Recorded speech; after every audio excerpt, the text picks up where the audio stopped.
everyone. Thanks for being here today. My name is Brian Farkas. I'm the Director of Workforce Housing for Edwin Homes. We build homes across the Midwest. We're based in Michigan, and it also happens to be our favorite place to do business. We're joined this morning by several leaders from around the state, each of whom have approved housing in their area, supported by MSHDA's Housing Tax Increment Financing Program. When this bill was signed by the governor in 2003, MSHDA Director Amy Hovey said it'd be a game changer for Michigan. I'm here to tell you it's been an absolute game changer for our business and for thousands of families who will soon be living in brand new homes priced affordable for the local workforce. The Housing TIF program takes an existing tool, Michigan's Brownfield TIF program, and allows local financing to be used to build housing. Before these bills were passed, my company was building on average 850 homes a year. Today we're announcing that because of the laws, we're going to increase our production by 30%. We'll keep that pace up every year for the next 10 years. That's 250 new homes every year for the next 10 years, priced for the local workforce. Edwin has already delivered successful projects using this tool in Traverse City, Hillsdale, and Portage. We are grateful to MSHDA for this innovative tool, providing us an important new funding source and reliability and stability and a partner that we need at this time. I'm now happy to introduce MSHDA's CEO and Executive Director, Amy Hovey, to share a bit more about our partnership and MSHDA's Housing TIF program. And on a personal note, I want to thank you and your staff for being excellent partners. Thank you. So happy to be here this morning to celebrate some good news. At MSHDA, we talk a lot about innovation and partnerships. And today, we're seeing the results of that innovation. And also just a reminder that innovation doesn't have to be hard. As Brian said, we took an existing tool, worked with the legislators to tweak it, to make it available for the current needs in our state, which is the development of attainable housing.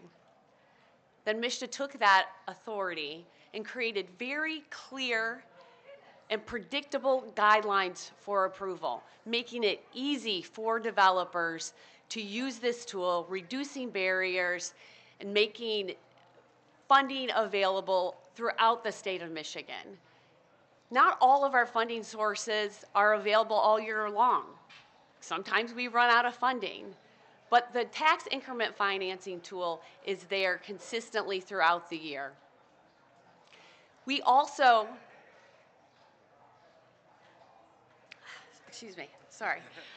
we also love this tool because it focuses on local priorities.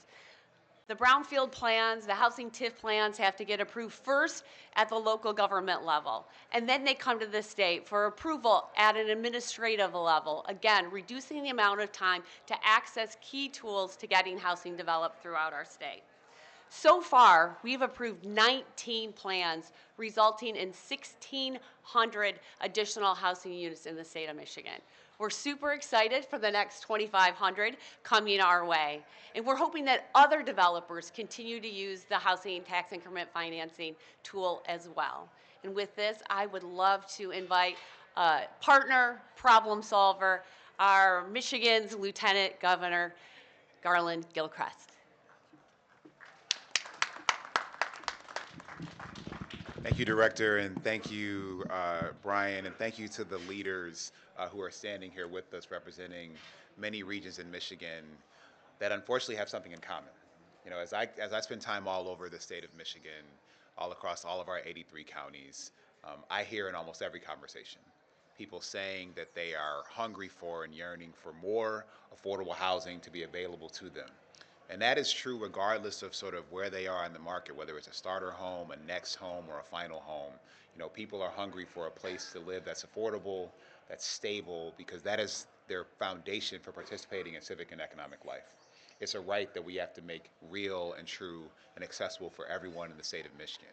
And that means that we have a responsibility, therefore, as public servants, to use every tool at our disposal, to put every idea on the table to make sure that we can deliver housing for people that meets them where they are, that meets them at their station in life, and makes things happen. This housing tax increment finance tool is just one of those mechanisms. And it is an illustration of the fact that we need to use what is here. And frankly, as an engineer and as a problem solver, few things frustrate me more than a tool being available but not being utilized. Something that is effective and that we know will work and that will drive investment and drive growth and create jobs and position people for success. If that's available to us, we got to use it. And so I'm proud that we are deploying this tool in this way and doing so at scale. I was excited to be present in Grand Rapids for one of the first housing tax increment finance projects that was introduced with Director Hovey when we walked through that a couple of years ago on like what was the hottest day ever in the state of Michigan. But that was an example. In that case, was a school building that was being transformed into affordable housing. So a place that positioned young people for success now will position families to be successful and stable in that community. And we can now go more. So Governor Whitmer and I, we're proud to have deployed this tool in this way, and we'll continue to work every day to be as creative as possible, to work with industry, to work with legislators, to work with anyone with ideas to make sure we can put them into the world. Because I'm excited about Michigan's future, where people can afford to live anywhere in our beautiful state and know that it is a place where they can build their, economic future, where their kids can go to a school that's well supported, where they can retire with dignity and all their money in their pocket. Doing so with that confidence is what makes Michigan an amazing place to live, an amazing place to have an idea. We still know that there is more housing that we need to build faster. And so more tools are going to be required. The ongoing investment in affordable housing is going to be necessary, and we look forward to the legislature maintaining that commitment that we established 2 years ago of investing at least $50 million annually in this resource. But there's more work to do. It takes teamwork, and I think we got the right team in Michigan to do it. So thanks, y'all, for being part of this. I'm looking forward to Farkas building even more homes than he said he was going to build on this microphone. But I'm also looking forward to other builders stepping up and saying that they will use these tools as well. We have the workforce and the talent and the hands and the muscle to build these. We have the minds to come up with these ideas and conceive them in a creative way, to deploy them in a fashion that's going to meet our goals. That's what's going to make it possible for people to say yes to Michigan, and we're going to say yes to making it happen. So God bless y'all. I'm excited. Congratulations. Thank you.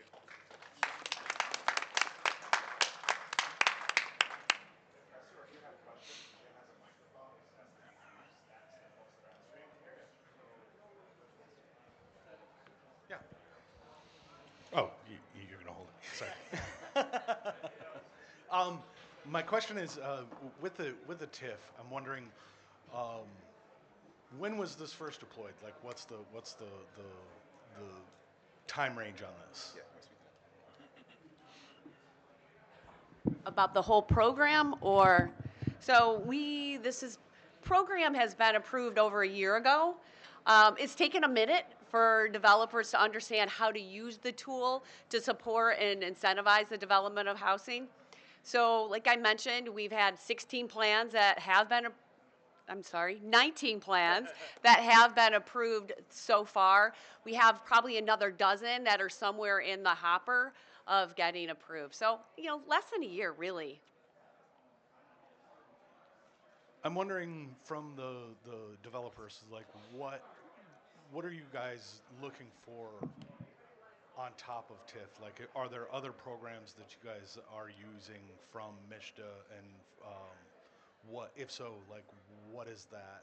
What are those programs? Yeah, excellent question. So about 3 years ago, they also passed a pilot program, payment in lieu of taxes. And so we've used that to purchase about 136 lots in Jackson, 36 in Muskegon. And we're using that to do infill housing on former demolition sites. So those tool together, we can look at a site and say, this one works well for this one works well for that one. And we're kind of changing our company infrastructure to adapt to that. But this is putting more projects in play that normally wouldn't be in play. So what are the types of housing that you are most likely to build under this 30%? So if you go to our website, allenedwinhomes.com, and local government partnerships, you can see some renderings of what we're building, and you can see a map of where we're building them. But generally speaking, you're looking at a 3, 4, 5 bedroom home, 1,600 square feet to 2,200 square feet. We've got a narrow lot that's kind of new urbanist style, really cute, fits on an infill lot really well. We can do attached garage and things like that. What's the price range? Right now we're doing rental. So without these programs, our rental homes come in at about $2,500, $2,600.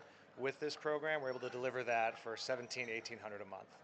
Okay, and of the 250, like, Are you guys going to be selling those in-house? Is that going to be We have a parsed sales, out? so we have a sales team that would work with local brokers and housing realtors to sell those homes. Okay, thank you. Thank you. Thanks. Should I sing a song? No, I'm kidding. I was going to ask, within the portfolio of the areas you guys are looking at, does Detroit factor into this? Because obviously you need more, homes like you described that have multiple room, like a single family home instead of like just the smaller units that people often say aren't meeting the needs. So I'd love to know if the program's touching the city or when it will. Well, and also to clarify, the housing TIF program is super flexible. It can be used for rental, home ownership, new construction, rehabilitation, for families up to 120% of area median income, one of our most flexible tools that we have at the authority. We don't have a housing TIF plan from Detroit approved yet, but we do have developers looking at using it. Any others?